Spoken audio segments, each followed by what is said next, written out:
আসসালামু আলাইকুম। সকাল ৯টা বেজে ৩০ মিনিট। আজ রবিবার। বাংলাদেশ বেতার কক্সবাজার স্থানীয় খবরে স্বাগত জানাচ্ছি জ্যোৎস্না ইয়াসমিন। ঈদ উল ফিতরের ছুটি শেষে আবারও কর্মস্থল সহ নিজ গন্তব্যে ফিরতে শুরু করেছে কক্সবাজার আগত পর্যটক সহ স্থানীয় কর্মজীবীরা।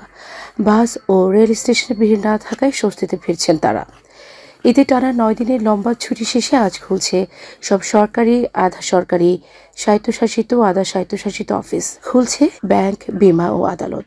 যদিও বেসরকারি অফিস খুলেছে আগেই। গতকাল সকাল থেকে শহরের বিভিন্ন প্রবেশ পথ ঘুরে দেখা যায় ফিরে যাওয়া মানুষের চাপ। এছাড়া শহরের কলাতলী, ডলফিন মোড়, bus terminal, iconic rail station সহ প্রায় সব বাস টার্মিনালে ছিল নিজ গন্তব্যে ফেরা যাত্রীদের ভিড়। ৯ দিনের এই ঈদের ছুটিতে স্বজনদের সঙ্গে ঈদ করার পাশাপাশি সৈকত ভ্রমণে আসেন কয়েক লাখ পর্যটক।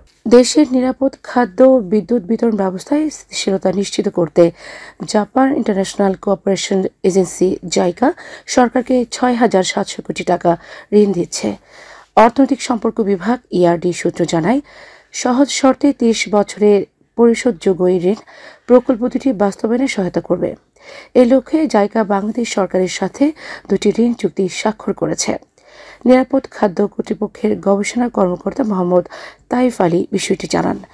বাংলাদেশ পাওয়ার ডেভেলপমেন্ট বোর্ড সূত্র জানায়, মাতারবাড়ি আলট্রা সুপার ক্রিটিক্যাল কোল ফায়ার্ড পাওয়ার প্রজেক্ট ৮-এর জন্য জায়গা ৫৭,১২০ মিলিয়ন ইয়েন ঋণ দিচ্ছে। এই প্রকল্পের আওতায় ১২০০ মেগাওয়াট ক্ষমতার বিদ্যুৎ কেন্দ্র নির্মাণ করা হবে, যেখানে অন্তর্ভুক্ত থাকবে ৪০০ কেবি ট্রান্সমিশন লাইন, সড়ক ও সেতু। এদিকে মৈনাক পাহাড়, আদিনাথ মন্দির, সোনাদিয়া দ্বীপ সহ নানা পর্যটন স্পটের পাশাপাশি মহেশখালী, মাতারবাড়ি তাপবিদ্যুৎ কেন্দ্রে দর্শনার্থীদের ভিড় বেড়েছে।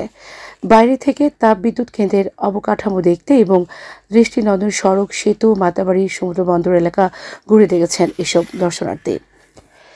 এবার ঈদের ছুটিতে এলাকা জুড়ে দর্শনার্থীদের উপচে পড়া ভিড় দেখা গেছে। এখানে দূর দূরান্ত থেকে যেমন অনেকে এসেছেন, তেমনি রয়েছেন উপজেলার বিভিন্ন এলাকার বাসিন্দারাও। তারা বিদ্যুৎ কেন্দ্রের ফটকের সামনে ছবি তুলতে ব্যস্ত সময় পার করেছেন। পর্যটকের নিরাপত্তায় নিয়োজিত ছিল আইন শৃঙ্খলা রক্ষাকারী বাহিনী, জানিয়েছেন উপজেলা নির্বাহী কর্মকর্তা মোহাম্মদ হেদায়েতুল্লাহ। কক্সবাজারে টাঙানো হয়েছে অনলাইন বাস টার্মিনাল অ্যাপসের পরিচিত ফলক। এতে করে সহজেই জানানো যাবে অভিযোগ, জানা যাবে নানা তথ্য। স্থানীয় সহ পর্যটকদের যাতায়াতে হয়রানির শিকার, বাড়তি ভাড়া নেওয়া সহ বিভিন্ন ভোগান্তি কমাতে এই ওয়েবসাইটে ও মুঠোফোন অ্যাপস তৈরি করেছে কক্সবাজার জেলা পুলিশ। অতিরিক্ত police super traffic Mohammad Jasimuddin Chowdhury বলেন, ভ্রমণে আসা পর্যটকেরা অনলাইন ব্যবসা বাস টার্মিনাল ওয়েবসাইটটিতে অচেনা ও নতুন জায়গার সন্ধান এবং নিরাপদ ভ্রমণের সুযোগ পাচ্ছেন। অতিরিক্ত ভাড়া আদায় কিংবা হয়রানির শিকার হলে তারা মুঠোফোনে অভিযোগ করে প্রতিকারও পাচ্ছেন বলে জানান তিনি।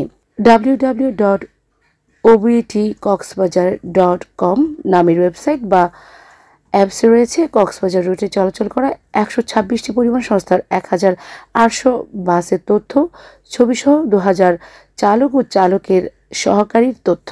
কয়েক বছর ধরে তিতকলা চাষে বাম্পার ফলন হওয়ায় পাল্টে গেছে গ্রামের চিত্র। চলতি রবি মৌসুমে হাইব্রিড জাতের তিতকলার ফলন হয়েছে অধিক। চেকনাপ উপজেলার হোয়াইকং, নীলা, বারছড়া ও সদর ইউনিয়নের পাহাড়ের পাদদেশে পতিত জমি ও পানের বরজের হাইব্রিড জাতের তিতকলার বাম্পার ফলনের এমন চিত্র দেখা গেছে। বাজারে তিতকলার চাহিদা থাকায় চাষিরা চাষে আগ্রহী হচ্ছেন। এতে করে আর্থিকভাবে লাভবান হচ্ছেন তারা। উপজেলা কৃষি কর্মকর্তা মোহাম্মদ জাকিরুল ইসলাম জানান, উপজেলায় ২০ হেক্টর জমিতে হাইব্রিড জাতের তিতকলা চাষ হয়েছে।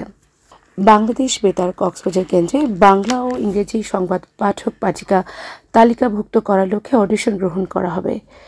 অডিশনে অংশগ্রহণের জন্য প্রয়োজনীয় কাগজপত্র সহ অডিশন ফর্মটি পূরণ করে সহকারী বার্তা নিয়ন্ত্রক বাংলাদেশ বেতার কক্সবাজার বরাবর আগামী ১২ এপ্রিলের মধ্যে পাঠিয়ে দিতে হবে। বিস্তারিত জানতে ভিজিট করুন www.betar.coxbajar.gov.bd ওয়েবসাইট ও কক্সবাজার বেতার বার্তা ফেসবুক পেজ। আবহাওয়া এখন জানিয়ে দিচ্ছি বাকখালী নদীর মোহনা সংলগ্ন এলাকার সামুদ্রিক জোয়ার ভাটার সময়সূচি। আজ জোয়ার শুরু হবে বেলা ১১টা বেজে ২৮ মিনিটে, চলবে সন্ধ্যা ৬টা ১৩ মিনিট পর্যন্ত। সবশেষে পর্যটক বার্তা। পর্যটন নগরী কক্সবাজার আগত ভ্রমণ পিপাসুদের সাগরের পানিতে নামার পূর্বে সাবধানতা অবলম্বন করার জন্য অনুরোধ করা হচ্ছে। যারা সাঁতারে দক্ষ নন তাদের পানিতে বেশি দূর যাওয়া উচিত নয়। ভাটার সময় স্রোতের সাগরমুখী টান প্রবল হয়, সাগরে গভীরে ভেসে যাওয়া এমনকি প্রাণহানির আশঙ্কা থাকে। সেই সাথে পর্যটকদের স্বাস্থ্যবিধি মেনে চলার পরামর্শ দেওয়া হচ্ছে। খবর শেষ হলো। আমাদের পরবর্তী খবর প্রচারিত হবে আজ দুপুর 2টা বেজে 30 মিনিটে।